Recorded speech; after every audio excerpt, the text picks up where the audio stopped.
Бала кетіп бара жатқан құмырсқаның дәнін алғысы келіп оқталғанда, досы жақсылық: «Әй, досым-ау, қалай ғана аласың? Бұл құмырсқа өзінен үлкен дәнді сүйреп жатқанда, қол ұшыңды беріп көмек берудің орнына ермек еткенің қалай?» деген екен. Алина, бізге осы мәтіннің тақырыбы мен негізгі ойын анықтау қажет. Ол үшін біз ең алдымен анықтамасын есімізге түсірейік. Мәтіннің тақырыбы дегеніміз мәтінде сөз болатын мәселе. Мәтін мазмұнының негізгі арқауы, ал мәтіннің негізгі ойы дегеніміз автордың айтқысы келген ойы.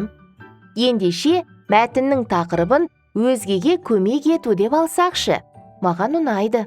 Мәтіннің негізгі ойы қиналған жәндікке көмектесу, қол ұшын беру деп ойлаймын. Мен де солай ойлаймын. Алина, сен байқадың ба? Мәтінде қаратпа сөздер қолданылған. Сен қаратпа сөздің не екенін білесің бе? Қаратпа сөздер біреудің назарын өзіне аудару үшін айтылады. Солай емес пе? Иә, дұрыс айтасың.